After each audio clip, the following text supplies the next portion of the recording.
Olá, meus irmãos, a graça e a paz, sejam todos bem-vindos aqui ao nosso canal Academia da Palavra. Meu nome é Ricardo Alcântara e estou aqui para mais uma aula, continuando, os estudos que a gente está fazendo nesse primeiro momento do panorama dos evangelhos. Nós estudamos na última aula o panorama de Mateus e eu vou deixar aqui a descrição para você depois assistir o panorama da aula de Mateus. E em continuidade ao panorama dos evangelhos, nós lembra que a primeira aula eu falei sobre Mateus, hoje falaremos sobre Marcos, depois sobre Lucas e posteriormente sobre o apóstolo João, tá bom? E hoje, como vamos falar de Marcos, que é um livro muito, muito rico, aliás, né? Dinâmico, né? Eu diria dinâmico, um livro que tem pressa para expressar o evangelho, tá bom? Mas antes de tudo, vamos orar, né? Agradecer ao Senhor por a graça de ter essa oportunidade de aprender um pouco mais sobre a sua palavra, tá bom? Então, se você puder fechar os seus olhos aí, vamos agradecer a Deus. Pai, em nome do Senhor Jesus, nós te damos graças por essa oportunidade. Pedimos que o Senhor venha falar conosco através do teu Espírito Santo, que o Senhor venha nos instruir através da tua palavra, pois tudo que desejamos é edificar o corpo de Cristo com o Evangelho, fazer uma igreja, contribuir para uma igreja fundamentada na tua palavra, Senhor, pois é a tua palavra que verdadeiramente nos liberta e nos instrui. A tua palavra é a verdade, em nome de Jesus. Amém. Mais uma vez, sejam bem-vindos ao nosso canal Academia da Palavra. E hoje, como eu disse, meus irmãos, nós vamos estar falando aqui sobre o panorama do Evangelho de Marcos, do livro do apóstolo do evangelista Marcos, né?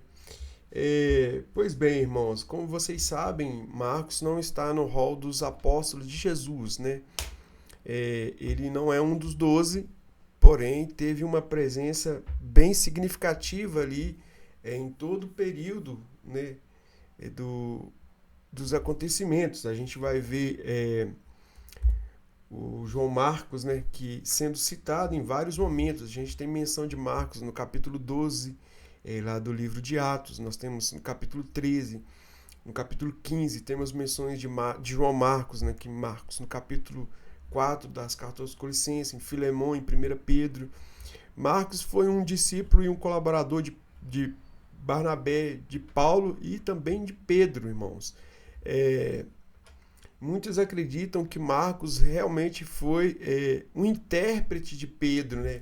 E escreveu o Evangelho ouvindo os relatos de Pedro, as pregações de Pedro. E isso também é falado por Papias, né? Que foi um servo de Deus ali do século do ano 140 depois de Cristo, irmãos.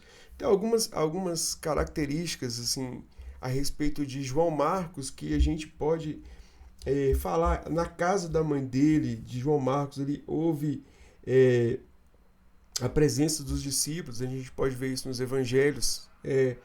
E também, irmãos, há uma curiosidade no capítulo, eu até deixei anotadinho aqui para a gente falar, no capítulo, deixe-me ver aqui de Marcos, no capítulo 14, no verso 51, faz uma citação de um jovem que corre nu, fugiu nu, enrolado no lençol, quando Jesus foi preso ali no Getsêmani, né? Apesar de não ter uma evidência por escrito, mas acredita-se que esse jovem tenha sido João Marcos, tá, pessoal? Não tem nenhuma evidência, mas há uma, uma, uma crença que foi o próprio João Marcos que correu ali nu, né, enrolado no lençol, quando Jesus foi preso. Então, como cooperador de Pedro, irmãos, como alguém que andou com Barnabé, como alguém que andou com Paulo, Marcos tinha muita propriedade sobre os seus escritos, sobre o que ele ouvia, e acreditamos sim que ele tenha feito relatos preciosos ali do que ele viveu, né?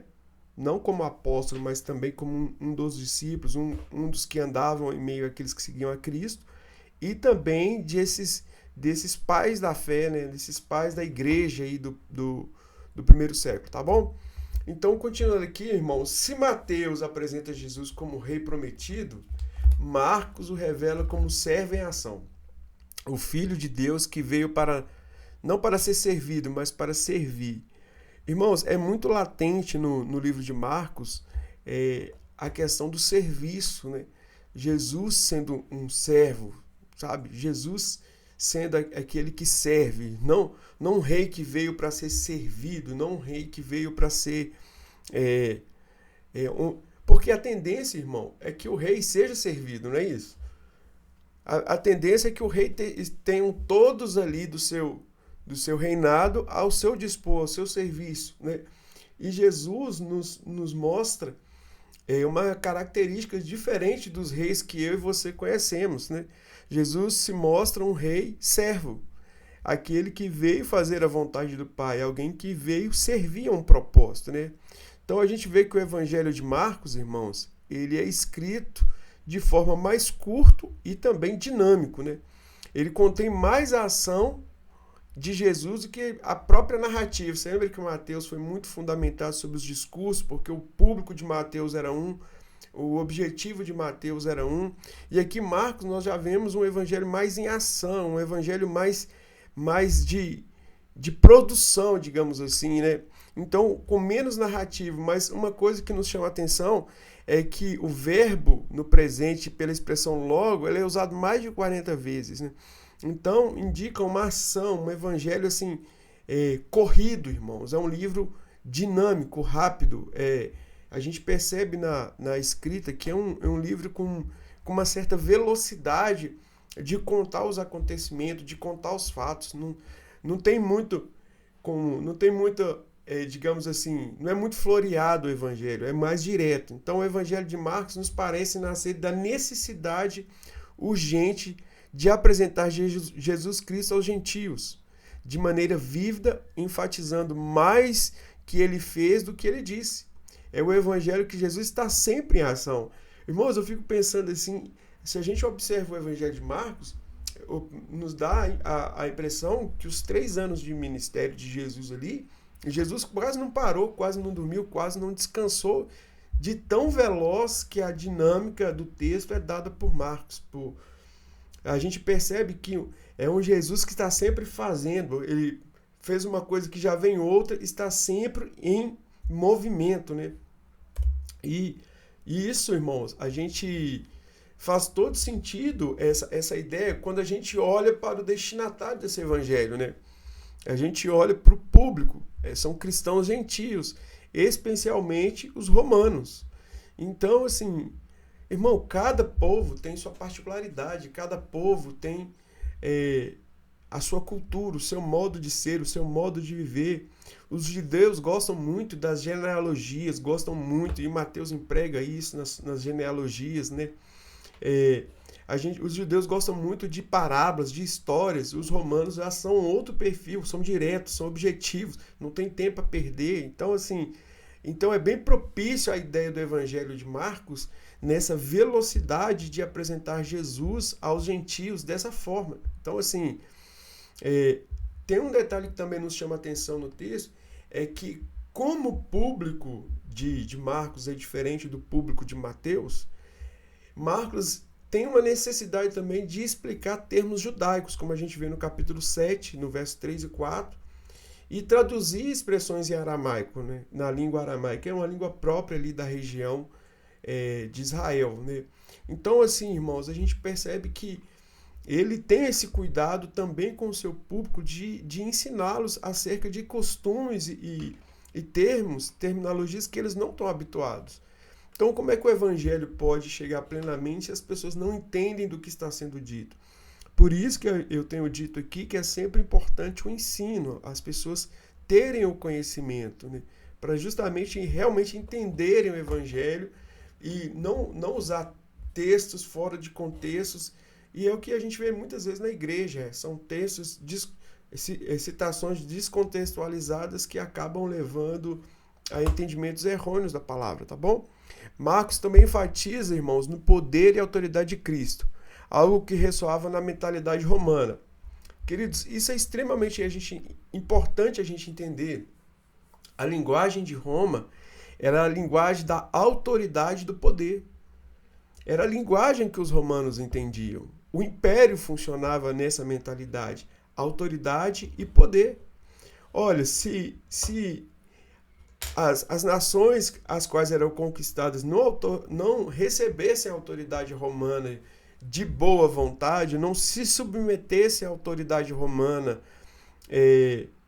por meio da paz, por meio de uma aliança, por meio de uma serviência, né? Eles teriam que ser submetidos ao poder de Roma, ao poder do exército romano.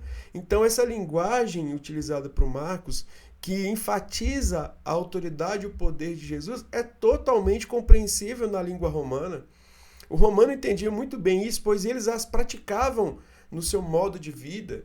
Então, Marcos expressa muito bem essa questão de autoridade e poder, pois os seus receptores, né, do evangelho sabiam bem do que ele estava falando, né? E, irmãos, se você chegou agora aqui no canal e é a primeira vez que você está vendo a aula, eu queria te convidar, querido, que você se inscrevesse aí no canal e que você pudesse nos ajudar com a sua inscrição, tá bom? Adicionando o sininho aí para receber os próximos vídeos que a gente vai estar ministrando aqui as aulas, puder compartilhar com seus amigos, com seus irmãos de igreja, para que cada mais a igreja de Jesus venha a ser edificada, tá bom? Então eu conto com o seu apoio e que Deus te abençoe em nome de Jesus, tá? Então, voltando aqui para Marcos, só um minutinho, irmãos.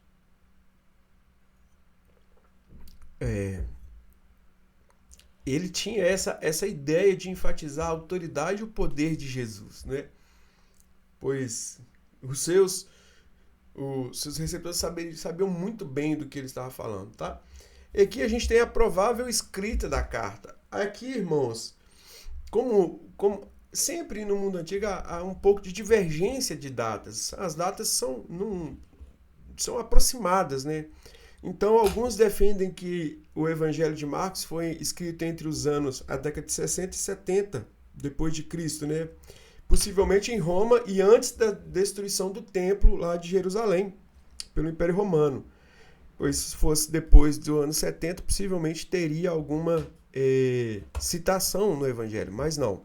Alguns também acreditam que pode ter sido escrito, irmãos, entre a década de 50 e o ano 60.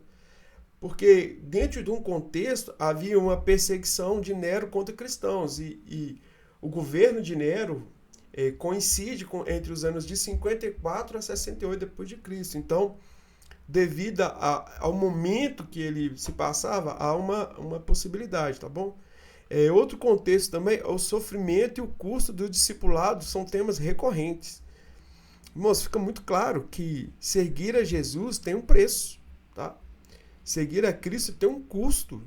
E o Evangelho de Marcos reflete o chamado a seguir a Cristo crucificado, mesmo em meio à oposição e às ameaças constantes.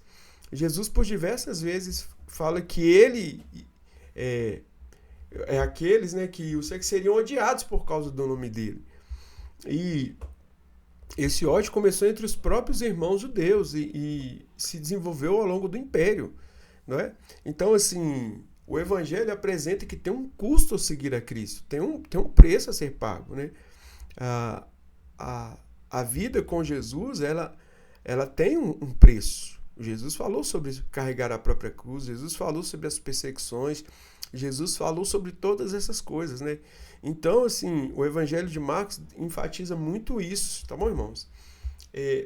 Eu separei aqui, queridos, alguns propósitos teológicos desse Evangelho, pois ele nos apresenta uma visão teológica a respeito de revelar Jesus como servo, sofredor e filho de Deus.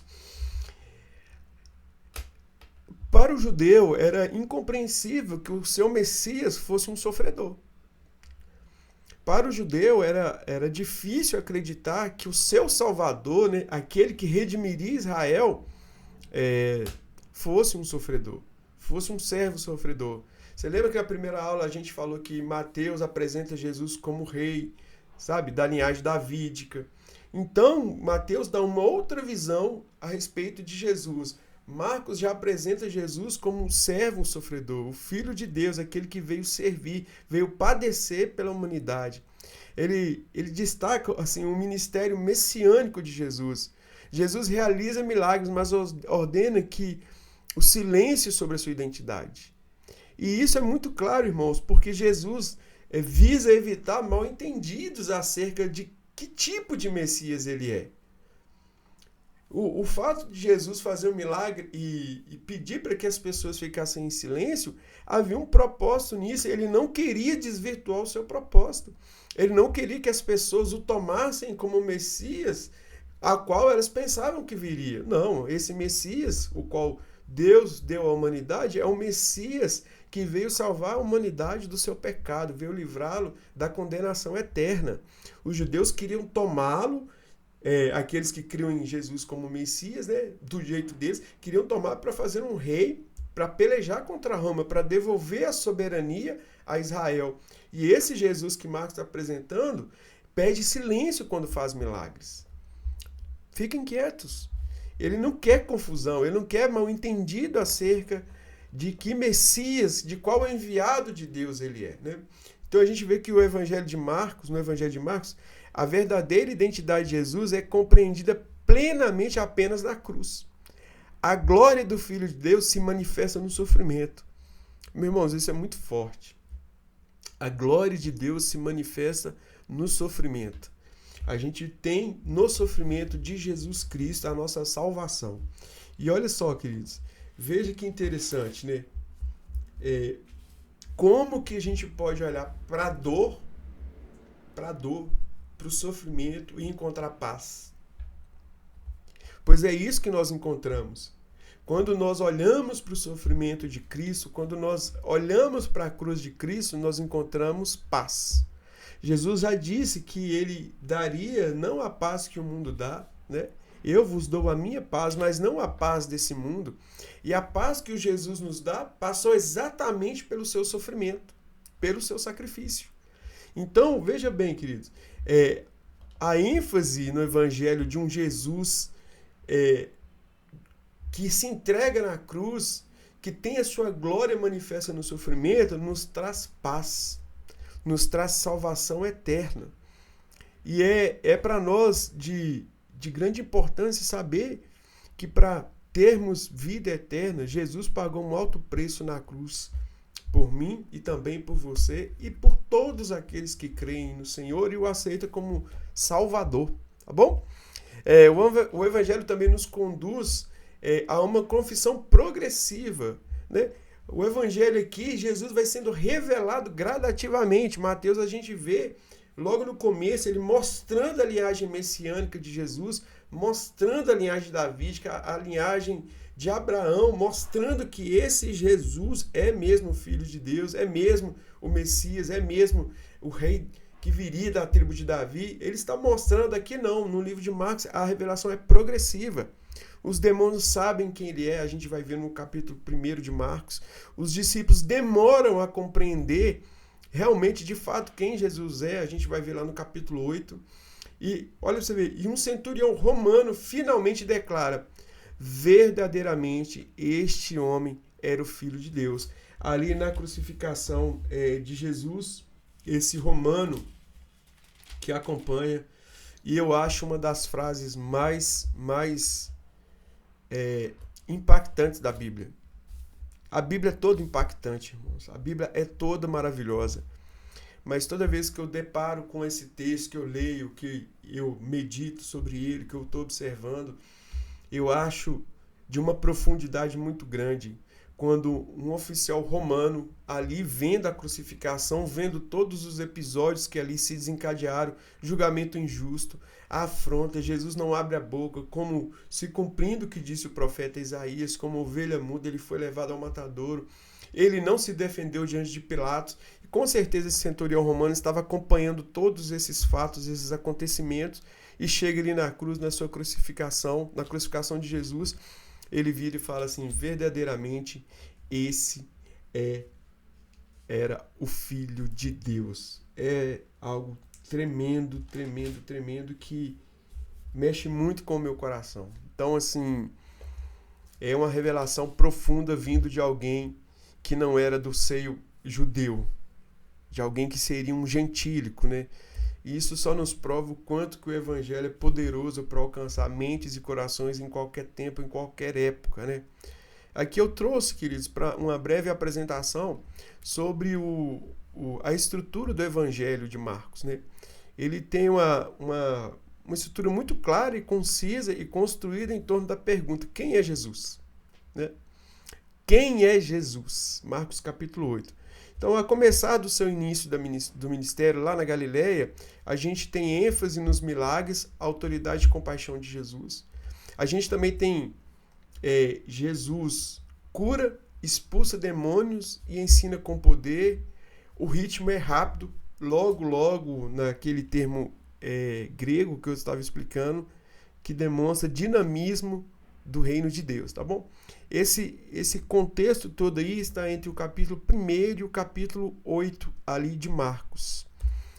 Na sequência, a gente tem, assim, entre o capítulo 8 e o capítulo 10, o caminho ali para Jerusalém. E a gente tem alguns acontecimentos bem relevantes nessa história, que é o ponto central da confissão de Pedro ali no capítulo 8, falando assim: tu és o Cristo, o Filho do Deus vivo. É um momento maravilhoso onde a graça de Deus é revelada ali aos discípulos por meio de Pedro, que Jesus era o Cristo, o Filho de Deus vivo.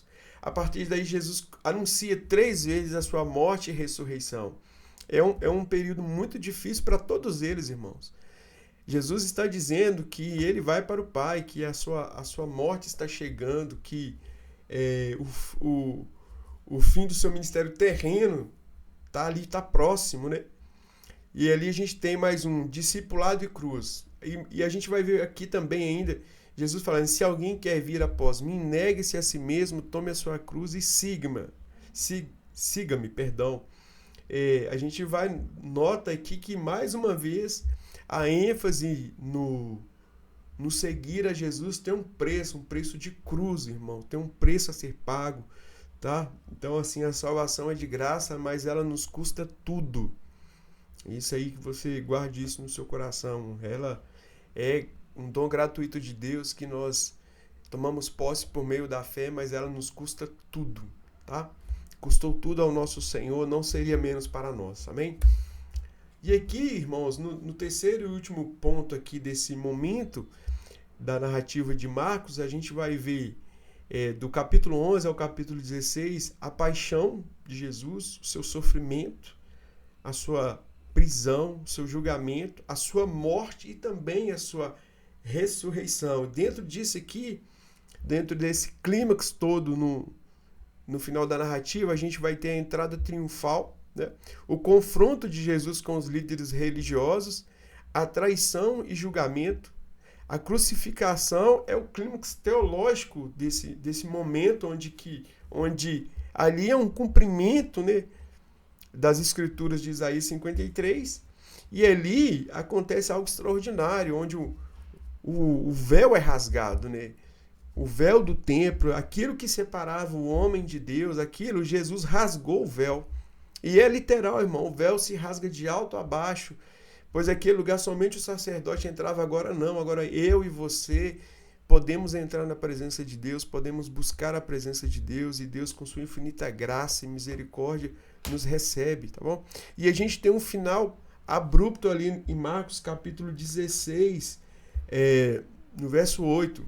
E aqui a gente pode entender como intencional, convidando o leitor a continuar a história como discípulo, né? A gente vai ter algo importante ainda em Marcos, irmãos, que são as aplicações que a gente pode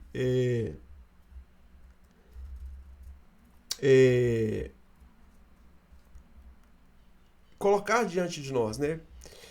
Quando eu olho para Marcos, eu vejo um evangelho que me ensina serviço e humildade.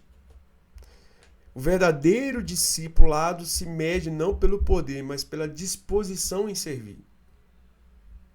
Essa é uma tônica que eu preciso aplicar à minha vida, que eu fui chamado para ser servo, tá? Para servir. E o primeiro propósito é servir ao propósito de Deus. O primeiro propósito é esse: é servir a vontade de Deus. E eu sirvo a vontade de Deus respeitando a sua vontade sobre a minha vida. Então, nós somos chamados a isso, a servir de humildade. Jesus deu o exemplo, né? Outra coisa também que eu aplico para mim e acho que muito útil para nós é cruz e glória. A vitória de Cristo é revelada na sua entrega na cruz. Irmãos, a gente nunca pode esquecer que o que nos garantiu a vitória foi a cruz. Foi o ato de Jesus na cruz, né? Melhor dizendo. Uma morte indigna, não é? Maldita, como diz no Velho Testamento, maldito todo aquele que for levantado no madeiro. E Jesus se fez maldito por nós. A glória dele se revelou na sua ressurreição. E glória a Deus por isso. E aqui a gente também tem uma fé ativa, né? Marcos nos convida a reagir com decisão imediatamente ao chamado de Jesus, né? Sem protelação, sem protelar, irmãos, aquilo que Deus quer fazer na minha vida e na sua vida. Às vezes, eu vou até abrir um parêntese aqui para fazer um comentário, que às vezes a gente coloca tantas coisas, tantos empecilhos para fazer a vontade de Deus, para seguir a Cristo, né? Às vezes a gente coloca tantas coisas para eu ter, para poder fazer para Jesus. Certa vez eu me lembro que eu fiz um voto com Deus. E o meu voto era isso. Eu falei assim: Senhor, quando eu concluir a minha faculdade, eu vou te servir. Ok. Estudei 4 anos. E depois que eu já estava formado, lógico, servindo a Cristo e tudo, e eu me comprometi a fazer uma outra faculdade após a primeira faculdade. E aí o Senhor trouxe algo ao meu coração com muito amor e com muita paciência comigo, dizendo assim: uai, eu ouvi a voz do Espírito falar ao meu coração claramente, tipo assim, você tinha um propósito de estudar para depois me servir, o tempo você estudou, agora você quer estudar mais. E aqui, irmãos, não há nenhum problema com estudar, não é isso. É porque eu estava protelando o chamado, tá? Eu estava colocando coisas à frente da vontade de Deus na minha vida. E graças a Deus eu dei ouvido ao Espírito Santo e retomei o caminho e continuei a obra que o Senhor começou a fazer na minha vida, servindo a igreja de Jesus, né? Então, só esse breve comentário, irmãos, a respeito desse imediatamente aqui de Marcos, tá? E esperança no sofrimento, querido. O Cristo ressuscitado ainda caminha com a sua igreja perseguida. Meus irmãos, Jesus Cristo vive, e isso é uma verdade para nós que cremos. Então, as perseguições, os sofrimentos, isso muitas vezes somente fazem a nossa fé ser refinada como ouro, e a gente continua seguindo aos propósitos de Jesus, seguindo o seu plano. Nós não recuamos, pois acreditamos nas promessas do nosso Senhor. Então, claro que vamos passar por momentos difíceis, perseguições, lutas, desafios, mas a igreja do Senhor avança, e isso é uma realidade, queridos, amém? E aqui, para concluir, irmãos, essa breve exposição panorâmica do Evangelho de Marcos, eu trouxe como conclusão que Marcos nos mostra que Jesus é o Filho de Deus em ação. O rei que serve e o servo que reina, e isso é maravilhoso. A gente vê um rei servindo e também temos um servo que reina. Sua cruz é o trono, seu serviço, o modelo para o discipulado. Então, para mim e para você, o serviço é o modelo para o discipulado. A gente aprende muito no servir ao Senhor, a servir ao Senhor, sendo discipulado com o ato de servir a obra do Senhor, tá bom? E como reflexão, eu queria deixar uma reflexão para os irmãos, para toda a igreja de Jesus que nos assiste aí. Como os discípulos, nós somos chamados, queridos, não apenas para admirar o Jesus que é o Senhor, mas ele se fez servo, mas a imitá-lo em um mundo que ainda precisa ver o evangelho em ação. Essa é uma breve reflexão que eu quero deixar para os irmãos, que nós somos chamados como discípulos não apenas para admirar o que Jesus é, o Senhor, mas também para imitá-lo em um mundo que precisa ver o evangelho em ação. Tá bom? Espero que tenha gostado da aula. E se você gostou, mais uma vez eu vou te pedir para que você deixe seu like aí, seu comentário. Pode dar sugestão de livro que a gente pode estar estudando aí mais para frente, porque o nosso desejo é trazer sempre conteúdo da Bíblia, ensino, para que a Igreja de Jesus seja edificada, tá bom? Que Deus te abençoe em nome de Jesus e até a próxima, se Deus quiser.